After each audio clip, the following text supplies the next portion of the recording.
علامہ ابن جوزی نے ایک واقعہ لکھا۔ آپ لکھتے ہیں ایک گھر میں ایک ناگن تھی اور وہ ناگن روزانہ ایک سونے کا انڈا دیتی تھی۔ گھر والے بہت خوش تھے۔ ایک دن اس ناگن نے اس شخص کی بکری کو ڈس لیا۔ گھر والوں کو بڑا غصہ آیا کہ گھر کی پالتو بکری تھی، اس سے بڑی محبت تھی، لیکن اس گھر کے مالک نے سمجھایا کہ بکری کا نقصان تو بہت چھوٹا سا ہے، سونے کا انڈا تو بڑا ہے۔ یہاں تک کہ کچھ دنوں کے بعد اس ناگن نے ان کے بیل کو ڈس لیا۔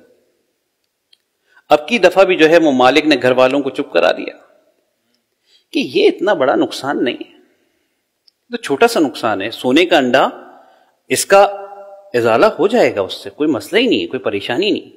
یہاں تک کہ ایک دن اس ناگن نے ان کے غلام کو ڈس لیا۔ اب تو گھر والوں کو بڑی تشویش ہوئی، پہلے تک معاملہ جانوروں تک تھا اور اب تو معاملہ غلام پہ آ گیا، انسان پہ آ گیا۔ لیکن کچھ دنوں میں معمولات واپس آ گئے کہ نقصان ہے، لیکن سونے کا انڈا جو ہے وہ قیمتی ہے۔ یہاں تک کہ کچھ دنوں کے بعد اس ناگن نے ان کے بیٹے کو ڈس لیا۔ اب تو بڑا نقصان ہو گیا، اب تو یہ ڈنڈے لے کر نکلے کہ بس اب یہ ملے اور اس کو ماریں۔ اچھا، ناگن بھی اتفاق سے اس کے بعد غائب ہو گئی۔ کچھ دنوں بعد انہیں احساس ہوا کہ بھائی جو نقصان ہونا تھا وہ تو ہو چکا، اب اس نقصان کا کوئی ازالہ ممکن نہیں ہے۔ کم از کم وہ سونے کا انڈا آ رہا تھا وہی آتا رہتا، کچھ پیسے تو آ ہی رہے تھے۔ لالچ نے پھر پٹی باندھ دی آنکھوں پہ، عقل پہ، انہوں نے دھونی وونی دی، کچھ اور معاملات کیے کہ کسی طرح ناگن آ جائے، اور اتفاق سے ناگن واپس آ گئی اپنے بل میں۔ معاملہ چلتا رہا، وہ روز سونے کا ایک انڈا دیتی رہی اور یہ لیتے رہے، یہاں تک کہ ایک دن اس ناگن نے اس کی بیوی کو بھی ڈس لیا۔ اب تو لوگوں نے اسے بہت سمجھایا کہ بھائی تو اس ناگن کو نکال، کیا کر رہا ہے، تیرا پورا گھر تباہ ہو گیا، کیا کرے گا اس دولت کا۔ اس نے کچھ دن سوچا، اتفاق سے ناگن بھی چلی گئی، اور کچھ دنوں کے بعد ناگن جب آئی تو اس نے آنے کے بعد سونے کا انڈا نہیں دیا بلکہ ایک موتی دیا۔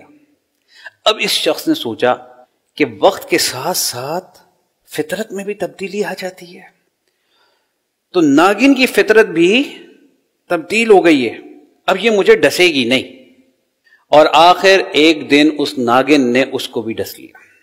جب اس کو ڈسا تو اس کے رشتہ دار آئے، انہوں نے سمجھایا کہ تجھے سمجھایا تھا مار دے اس ناگن کو کیونکہ بہت ضروری ہے، تو مانا نہیں۔ تو وہ شخص اس وقت افسوس کر رہا تھا کہ کاش میں نے اس ناگن کو اسی دن مار دیا ہوتا جس دن اس نے میرے غلام کو ڈسا تھا، تو آج یہ مجھے نہیں ڈستی، میرا گھر بار تباہ نہیں ہوتا۔ اب اتنی دولت کا میں کروں کیا، یہ تو میں یہیں چھوڑ کے جاؤں گا۔ تو عزیزان محترم، ہوتا کیا ہے، ہم بھی زندگی میں کبھی کبھی کیا کرتے ہیں، ہم ایک سوال کر دیتے ہیں کہ اسلام میں داڑھی ہے، داڑھی میں اسلام تھوڑی ہے، اسلام میں حجاب ہے، حجاب میں اسلام تھوڑی ہے۔